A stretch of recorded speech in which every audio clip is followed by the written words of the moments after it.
돈을 떼먹고 도망갔다는 거짓말. 밤 12시, 가게 불도 끄지 못한 채 저는 휴대폰 화면 속 낯선 글을 몇 번이고 다시 읽었어요. 손끝이 차갑게 떨렸고 심장은 쿵쿵 뛰었어요. 돌아가신 할머니가 돈을 떼먹고 도망갔다는 말도 안 되는 거짓말이었어요. 제 이름은 한서연이에요. 강원도 작은 소도시에서 3년째 작은 베이커리를 운영하며 매일 새벽 밀가루 냄새를 맡으며 소박하지만 행복하게 하루하루를 살아가고 있었어요. 할머니는 평생 시장 한켠에서 작은 반찬 가게를 하셨어요.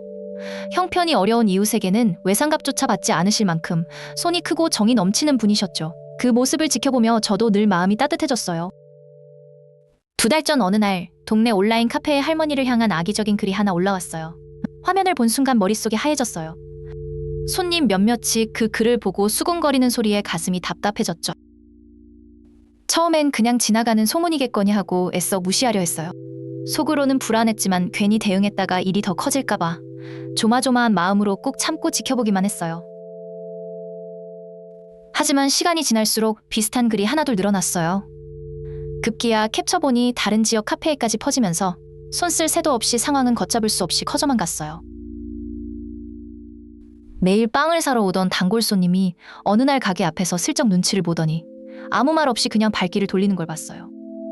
그 뒷모습에 가슴이 철렁 내려앉으며 눈앞이 흐려졌어요. 더는 이대로 둘 수 없다는 생각이 들었어요. 주먹을 꼭 쥐며 돌아가신 할머니의 명예를 지키기 위해서라도 반드시 이 거짓말의 진실을 밝혀내야겠다고 굳게 마음먹었어요. 그날 밤 저는 가게 문을 닫고 홀로 앉아 밤새 글들을 하나하나 캡처하기 시작했어요. 화면 불빛만이 어두운 가게를 비췄고 손끝은 떨렸지만 도저히 멈출 수가 없었어요. 작성자와 시간, 글 내용까지 하나하나 꼼꼼히 정리해서 파일로 만들었어요. 밤이 깊어갈수록 신기하게도 오히려 마음은 점점 차분하게 가라앉았어요. 다음 날 아침, 저는 평소 가게에 자주 오시던 부녀 회장님 댁 대문을 조심스레 두드렸어요. 목소리가 떨렸지만 그동안 있었던 일을 하나도 빠짐없이 다 털어놓았어요. 부녀 회장님은 제 이야기를 듣자마자 얼굴빛이 확 변하시더니 절대 그럴 수 없는 일이라며 손을 꼭 잡아주시고는 곧바로 발벗고 나서주셨어요. 부녀 회장님은 곧바로 동네 단체 채팅방에 저를 도와달라는 글을 올려주셨어요. 알림음이 쉴 새 없이 울리며 화면 속 메시지들이 빠르게 이어졌어요. 놀랍게도 10명이 넘는 이웃들이 순식간에 모여들었어요. 다들 할머니를 또렷이 기억하고 계셨고 걱정스러운 목소리로 진심을 담아 위로해 주셨어요. 새벽부터 이웃들은 각자 흩어져 원글이 올라온 카페와 퍼진 글들을 찾아 신고 접수를 시작했어요. 그 부지런한 모습을 보며 솔직히 저는 마음이 뭉클해져 눈물이 핑 돌았어요.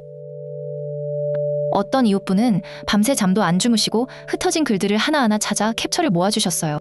화면 가득 차곡차곡 쌓여가는 증거들을 보며 큰 힘이 났어요. 또 다른 이웃분은 직접 카페 관리자에게 항해 메일을 써서 보내주셨어요. 정중하면서도 단호한 문장 하나하나에서 진심 어린 마음이 고스란히 느껴졌어요.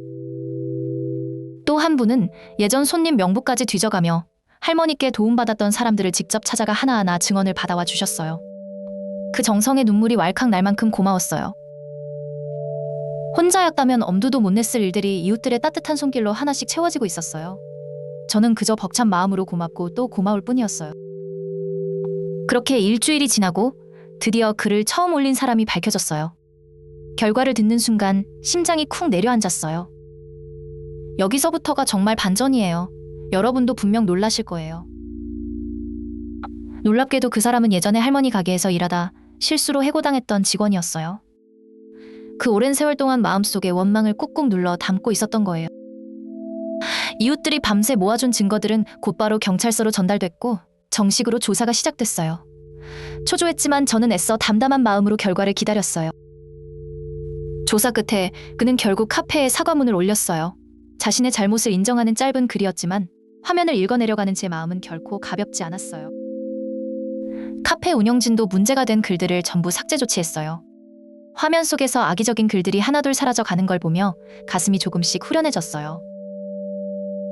화면 속 마지막 글이 지워지는 걸 확인한 순간 그동안 참았던 눈물이 왈칵 쏟아졌어요.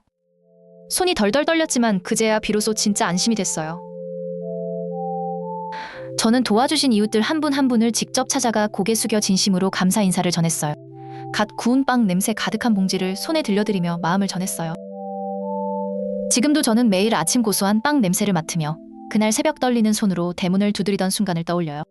혼자였다면 결코 해내지 못했을 일이었어요. 가끔 할머니 생각이 날 때면 저는 진열대 앞에 잠시 멈춰 서서 조용히 미소를 지어요.